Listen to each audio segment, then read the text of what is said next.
Episode की शुरुआत होती है और हमें दिखाया जाता है वही लेडी को जो कि नहा रही होती है और बगल में उसका आशिका भी रहता है। तभी वहाँ पर वही एक सेकेराई आ जाती है और सारी इन्फॉर्मेशन देती है। तब हमें पता चलता है कि जो रेड है आज डिसिप्लिनरी यूनिट के हिसाब से चलेगी। तब वो पूछती है कि तुम क्या करोगी? तब वो बोलती है सेकेराई कि मैं भी उसी के पास जाऊंगी और वो जाती है। तब जो उसका आशिका भी वो बोलता है कि तुम्हें नहीं लगता है कि सब तुम्हारे प्लान पे ही चलेगा? तब वो बोलती है कि मैं इस समय से बहुत पहले से इन सब चीज़ों को प्लान कर रही हूँ।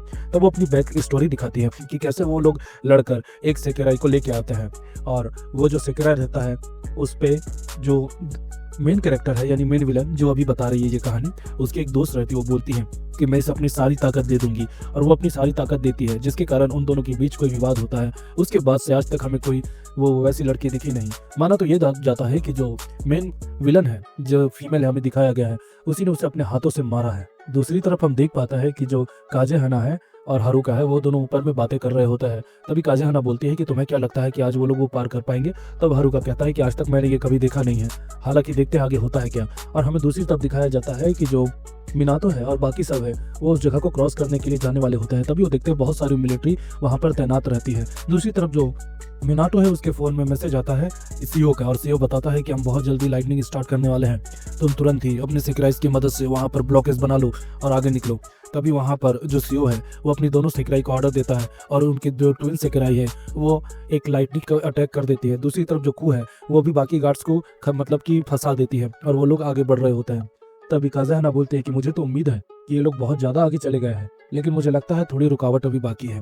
तभी हम देखते हैं दूसरी तरफ वही साइंटिस्ट रहती है और वही उसका टीममेट रहता है। तभी उसे कॉल आता है और कॉल में रिपोर्ट मिलती है कि गार्ड्स पर हमला हुआ है, पैनिक सिचुएशन हो गई है। तो वो बोलती है ठीक है मैं कांटेक्ट करता हूँ। तभी वो जो साइंटिस्ट है वो तकामी से बोलती है तो तकुमा बोलता है कि चिंता मत करो ये मेरा ही प्लान था। तो ये बातें सुनकर वो साइंटिस्ट हैरान होती है और बोलती है कि ये तुम्हारा प्लान था?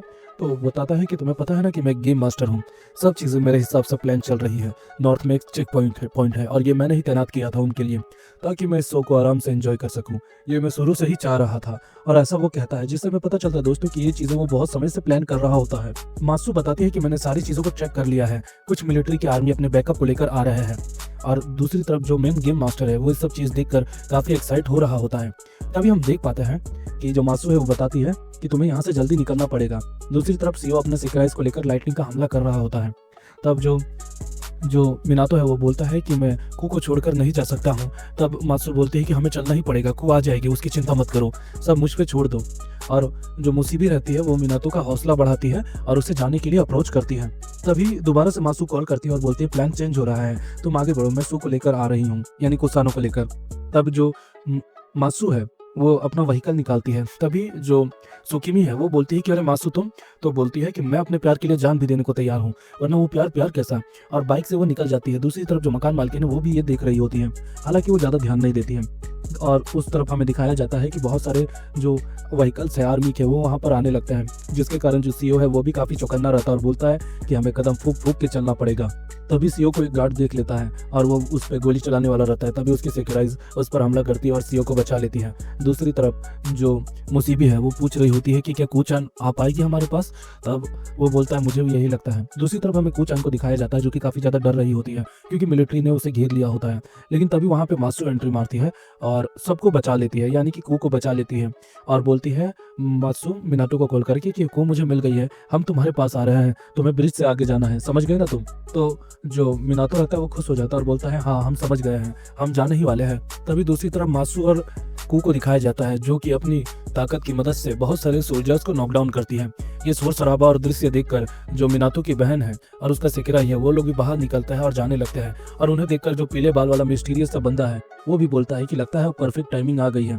दूसरी तरफ हमें मिनातो को दिखाया जाता है जो कि ब्रिज पार कर रहा होता है और बोलता है कि एक बार ये ब्रिज पार हो गया तो हम लोग सब यहाँ से आराम से निकल जा पाएंगे, जिससे हम सबको कोई दिक्कत और तकलीफ नहीं होगी। तभी हम देखते हैं कि वहाँ पर दो सेक्राइज उनका रास्ता रोकती है, जिनमें एक होती है हायहाने 105 रैंक की और दूसरी होती है बेन बुस्सू 104 नंबर की। तभी जो मुसीबी रहती है वो बोलती है कि मैं हूँ मुसीबी 88 रैंक की और मैं अपने यंगर से नहीं हारूंगी, चलो आ जाओ, देखती हो तुम्हें कितना दम है।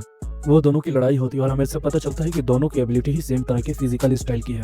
और दोनों की लड़ाई में जो बेन बुस्सू है वो मुसीबी को एक पंच मारती है जिससे वो जमीन में गिर जाती है। दूसरी तरफ जो सुकीमी रहती है वो यही सब सोच रही होती है, तभी मकान मालकिन आती है और बोलती है कि सुकीमी-सान, तुम एक वाइफ बनना चाहती हो, लेकिन तुम्हें ऐसा नहीं लगता है कि तुम पीछे छूट रही हो। तभी सुकीमी को याद आता है कि सब लोग उससे आगे निकल रहे हैं।